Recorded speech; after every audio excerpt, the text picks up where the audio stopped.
Hello and good afternoon, everyone. Welcome to today's webinar. I'm your host, Joe Seymore, coming at you live out of Troy, Michigan. As usual, I'm joined by a whole host of characters. Today I've got Brendan Kelly behind the camera. I've got Esther Moreau working the chat, so if you folks have any questions at any point, any comments, feel free to send those over her way. And I'm also joined by Michael Flees on the technology. Now, today our topic is the science of reading. We're going to delve into a couple different topics that relate to it. First off, we're going to talk about what the science of reading is, what structured literacy is, and then we're going to take a look at the IDA's infographic. This is an infographic that was made by the International Dyslexia Association, or IDA, to describe the relationship between the two. And then we're going to talk about the importance of reconciling the vocabulary between educators and parents and everyone involved in education. Now, before we get into the nitty-gritty, I've got some questions for you folks. I want to know a little bit more about you. So, what best describes you? Are you a teacher, administrator, parent, or something else? Feel free to sound off in the chat.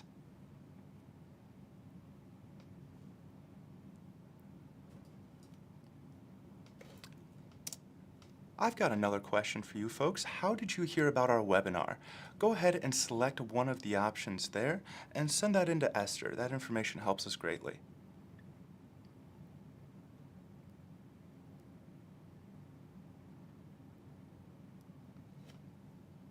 All right, and without further ado, let's go ahead and jump in. Now, the first question I set out to tackle with this presentation is, what is the science of reading? The science of reading is an interdisciplinary body of scientific evidence that informs how students learn to read and write proficiently. This is accumulated, replicated, and peer-reviewed research on reading and writing acquisition and cognition. So basically, it's all of the studies and research that goes into how do we learn to read. This is a big question, and it involves a lot of fields. So the science of reading is simply compiling all of that information, taking a look at all of these studies, all of this data, all of this research, and compiling it into raw information that we're going to use later on. I've got a couple quotes that are going to explain a little bit more about the science of reading. Up first, I've got Dr. Mark Seidenberg. He says, "The science of reading is a body of basic research in developmental psychology, educational psychology, cognitive science, and cognitive neuroscience on reading, one of the most complex human behaviors, and its biological basis, whether those are neural or genetic." Something I want to draw your attention to here is the way that we look at reading. I think that a lot of times we sort of lump reading in with things like talking, right? But it's very different. We learn to talk very naturally without any direct instruction. No one has to tell us how to talk in most cases. However, reading is not like that. That is something that is completely different. It's more akin to learning to play piano or drive a car, right? This is not something we're born hardwired to do. I've got another quote here from Dr. Louisa Moats. She says, "The body of work referred to as the science of reading is not an ideology, a philosophy, a political agenda, a one-size-fits-all approach, a program of instruction, or a specific component of instruction. It is the emerging consensus from many related disciplines based on literally thousands of studies supported by hundreds of millions of research dollars conducted across the world in many languages." So this is just reinforcing that the science of reading is not a curriculum, it's not a philosophy, instead it's a science, right? It's compiling information from many vast different fields. So there's our primer on the science of reading. I want to jump into another term that often is used alongside the science of reading, which is structured literacy. So what is structured literacy? Structured literacy is a systematic approach to reading and spelling instruction that utilizes direct and explicit teaching. So really, structured literacy translates to what has been documented as effective instructional practice in the classrooms. What's worked, right? What's worked in these different scenarios? There are some characteristics of structured literacy that we're going to jump into in just a moment, but really this is an umbrella term that we use to identify approaches and programs that align with the IDA's knowledge and practice standards. This is meant to differentiate science-based standards, things that are evidence-based and research-based, from ineffective strategies that aren't grounded in science without a lot of backing to them. This is the first time I'm going to introduce the relationship between structured literacy and the science of reading. We're going to touch on this more as we go on, but I want to introduce you guys to this concept first. The science of reading informs the components of evidence-based instruction that create the basis for content and the principles of instruction of structured literacy. So what we see is that the science of reading is going to feed into structured literacy, but more on that later. First, I want to learn a little bit more about structured literacy and what we can expect out of some programs that use structured literacy. So here are some characteristics. The first is that everything is going to be explicitly taught. We are big believers in explicit teaching in these SL programs.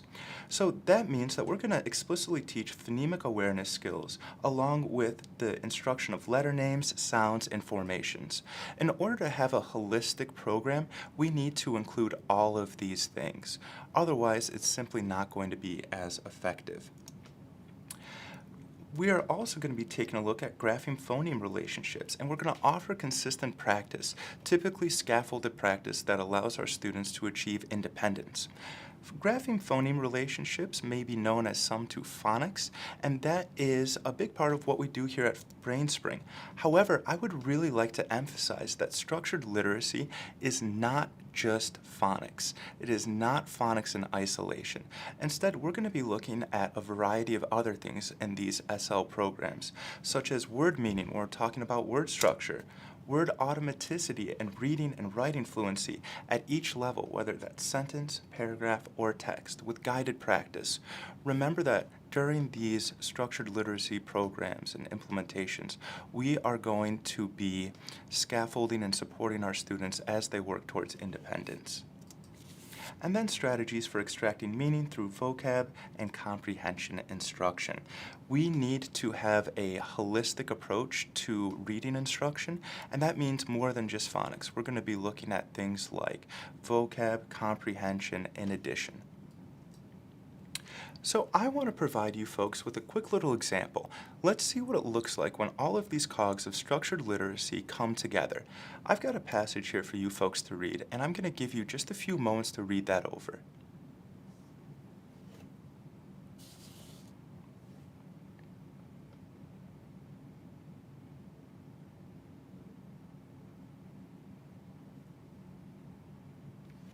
All right, my turn. I'm going to go ahead and give it a read.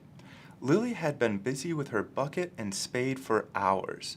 A huge wave crashed onto shore just after she had completed the tower.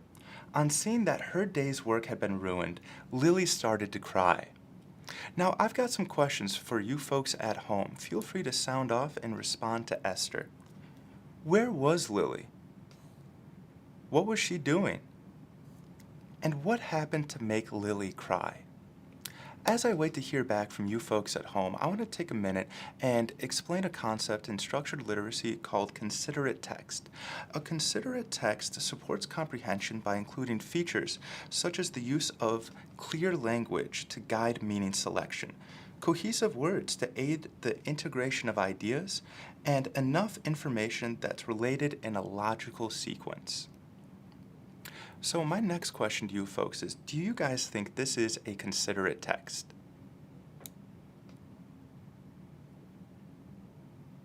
I do. So to me, it seems clear that Lily is at the beach building a sandcastle and it gets wiped out, which is really heartbreaking. I'm sorry, Lily. I feel for you. I really do. So I find it fascinating, all of the processes that have to go into us reaching this conclusion. First of all, we need to be able to decode this passage. We need to be able to read accurately enough and fast enough to actually read the words, right? Just have enough fluency.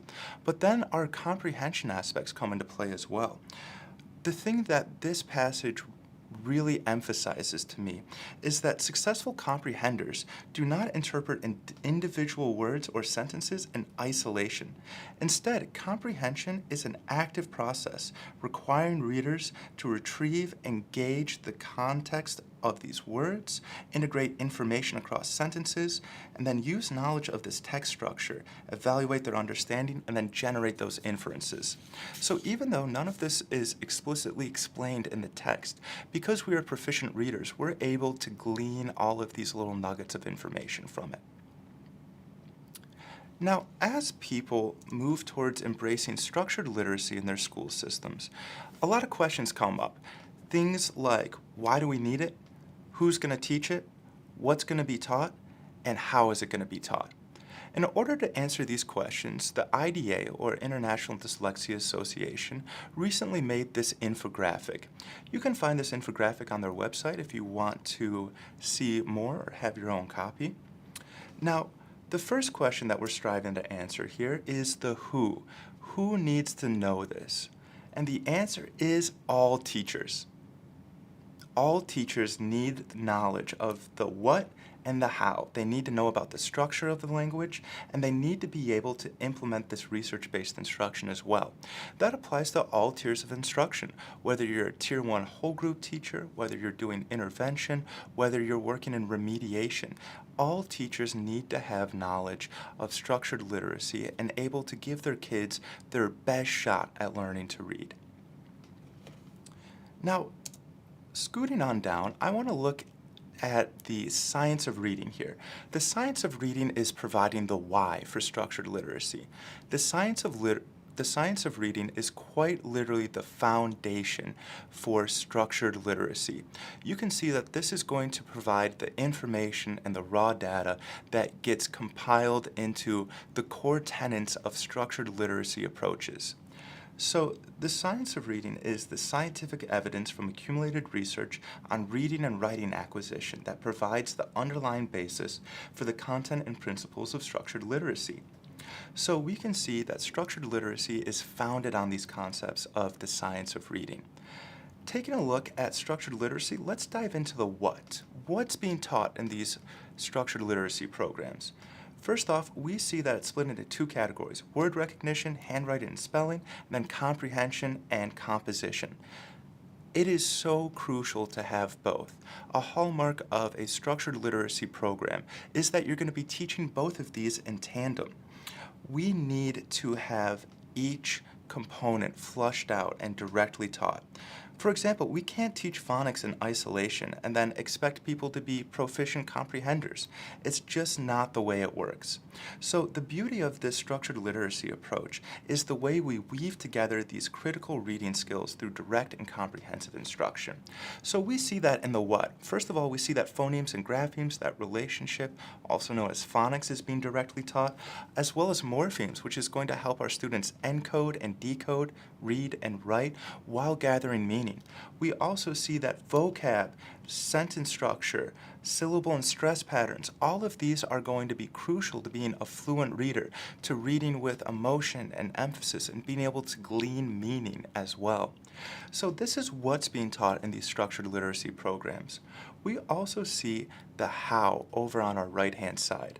This is going to explain how we teach these things. So first of all, it's going to be direct and systematic. Everything we do is going to be structured and very direct. That means that I am going to explicitly tell my students what the expectation is, what we're learning today, and the steps that we need to take to achieve success. So everything is going to be sequential and cumulative as well. These skills are going to build and build on each other. So having a strong foundation is important because we keep adding to it.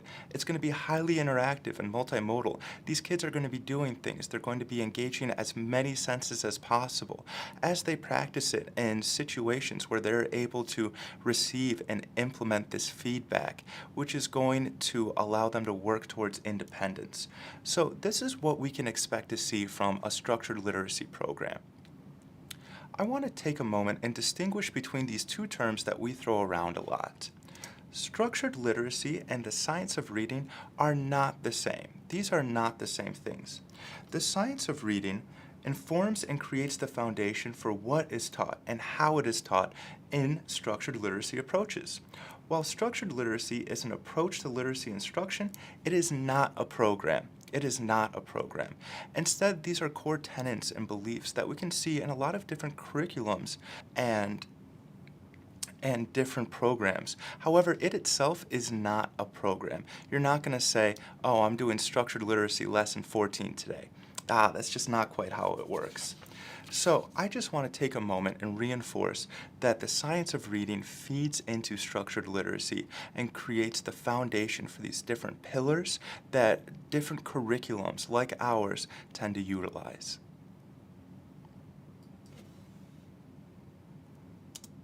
All right. And I want to take a moment here and talk about the importance of consistent vocabulary when we are discussing these terms like science of reading and structured literacy. Reading is not in a great spot in America right now. About 70% of fourth graders are reading below grade level. And that makes people desperate, and it's very understandable. In situations like this, everyone has a lot of hopes, and they've got a lot of aspirations that they try to pin on anything they can find. Now, the science of reading has the potential to serve as a political rallying point that educators, politicians, and parents can get behind. However, if we start attaching incorrect or unrealistic expectations and definitions on it, we can all suffer. And it's quite possible that science of reading could become just another bandwagon phrase if we do that. And this is something we need to desperately work to avoid. This is something we need to desperately work to avoid. Now, the significant thing about the science of reading is that it is a science. Science is constantly evolving and it is constantly changing, and we need to be sure that it stays open-minded and objective. It's not going to take any sides, but rather it's going to illuminate a path. And as we go, we're always going to uncover new information. And as teachers, as instructors, as people, we always need to be adapting and molding ourselves to new information as it's presented to us. Now, even if this new information is about structured literacy, we need to be sure to make changes that reflect it. Making claims that the science of reading is a magic bullet or a panacea that's going to instantly solve all of our problems can ultimately be harmful. I legitimately believe that the science of reading is our best shot at creating a more educated and more well-read future. But we need to be honest about what it is, that it is a science that is constantly changing. That's not a bad thing. That's not a bad thing by any regards. However, there are no fix-alls in education, but ensuring that everybody becomes a reader, that would help. That would be a good thing. So, I strongly believe that we need to drive this science of reading forward, and we need to be accurate and careful as we do it. Because all of us who have been in education long enough have seen the pendulum swing, right? We saw phonics fall out of favor in the 80s as it became bland and boring, and then a whole word approach to reading come in, and now we're seeing the pendulum swing back the other way. The momentum is on our side right now, and we need to ensure that we can capitalize on it by correctly using and identifying these terms, not inaccurately labeling different programs as structured literacy when they're not. These are all crucial to ensure that we can drive the science of reading forward and prevent it from becoming just another fad. All right, folks. Thank you so much for tuning in today. go ahead, pull out your phones, and give this QR code a scan for a quick quiz. Esther is also going to be putting that link into the chat, so either way you like. And Esther, do we have any questions?